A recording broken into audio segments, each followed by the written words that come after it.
Evangelio de noviembre 9, 2015, del Santo Evangelio según San Juan. Cuando se acercaba la Pascua de los judíos, Jesús llegó a Jerusalén y encontró en el templo a los vendedores de bueyes, ovejas y palomas, y a los cambistas con sus mesas.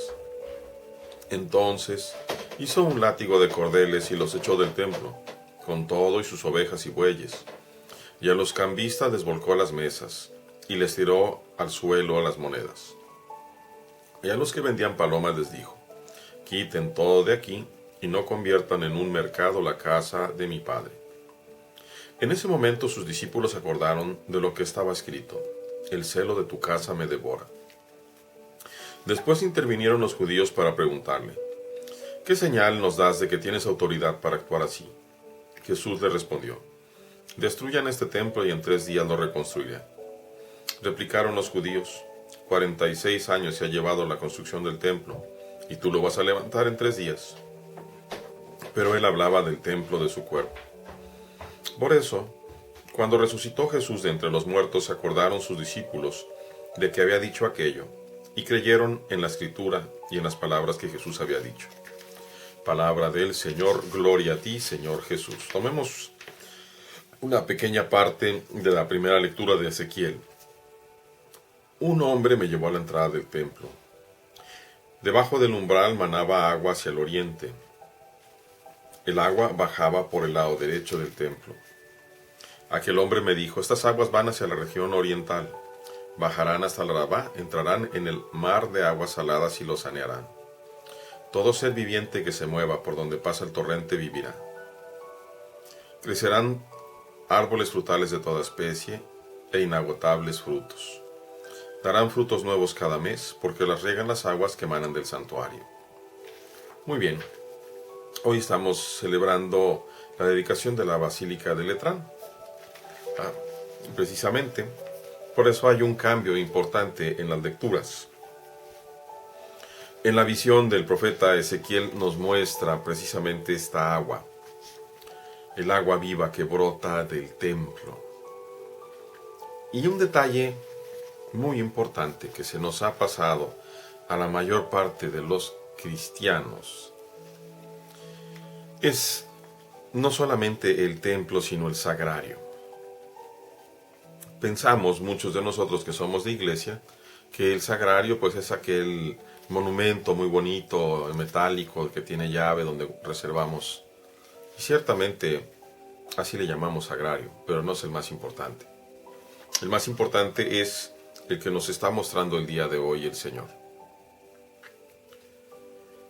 Vemos 2 momentos. El primero, cuando el Señor recién llega a Jerusalén y entra al templo, y lo ve lleno de bueyes, ovejas, palomas, dinero, y los que negociaban con ellas. Y este es uno de los momentos, quizá el único momento en que vemos violento al Señor. Cuando haciendo un látigo de cordeles los echó a latigazos literalmente del templo. Hay una necesidad de que el templo esté purificado, de que esté limpio. Empezando por el templo más importante. ¿Cuál es el templo más importante? Los judíos, molestos porque eran socios de todos estos que hacían negocios. Ahora pensemos un momento en qué clase de negocios eran.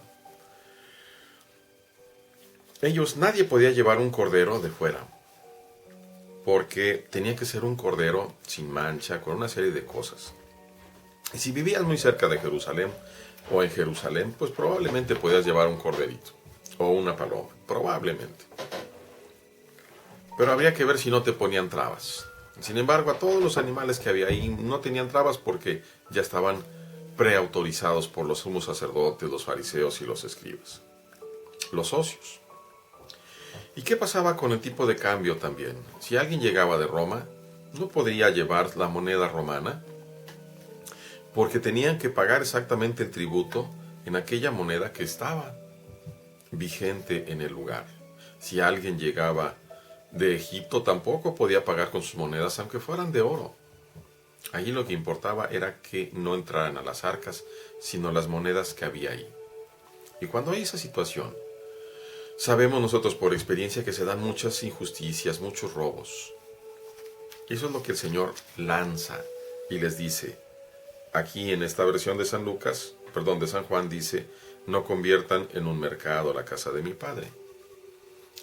Si no mal recuerdo, en la versión de Mateo va a decir no conviertan en una casa de ladrones. Decimos pues los socios se acercan molestos, los judíos. ¿Con qué autoridad actúas así? No quieren reconocer la autoridad divina en Cristo. Y vienen a cuestionarlo desde un punto de vista humano. El Señor les responde inmediatamente llamándole su atención hacia Dios. Destruyan este templo y en 3 días lo reconstruiré.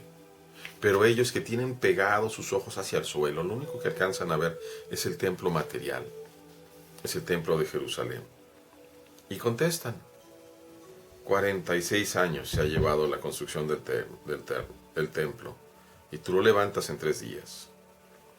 Dicen los discípulos 2 cosas muy importantes. La primera, cuando lanza a los vendedores, el celo de tu casa me devora. Y la segunda, que Jesús hablaba de su cuerpo, del templo de su cuerpo. Y que cuando resucitó de entre los muertos, ellos se acordaron de lo que había dicho y creyeron en las Escrituras y en sus palabras. ¿Quién puede reconstruir un templo? Cualquiera que tenga el dinero y los medios. ¿Quién puede reconstruir un cuerpo deshecho? Nadie, solo Dios. Y ahí hay una diferencia enorme. Pero yo lo que quiero concentrarme es en ese sagrario, que eres tú y soy yo. Que no nada más es un presbítero, un obispo, un diácono, sino cualquier bautizado. Sagrario donde podemos tocar a Cristo, especialmente en aquel que es más pobre, en aquel que es más repugnante. Se nos olvida ese sagrario donde vive no solamente el Hijo, sino el Padre, el Hijo y el Espíritu Santo en muchos de nosotros. Porque donde está el Hijo está el Padre y el Espíritu, y donde está el Espíritu igual. Y donde está el Padre, pues ni se diga. Santísima Trinidad, que eres un solo Dios. Entonces maravillémonos de esta propuesta del Señor. De su seno saldrán ríos de agua viva, es decir, de la presencia de la Santísima Trinidad saldrá la bondad que alivia y sana, no solamente al propio poseedor de tales invitados, es decir, a ti y a mí, sino a todos los que están alrededor. Maravillémonos de este amor infinito de Dios, que te ha escogido a ti y a mí y a nuestros hermanos para habitar. Dios nos conceda cada día entenderlo mejor. Dios les bendiga, queridos hermanos.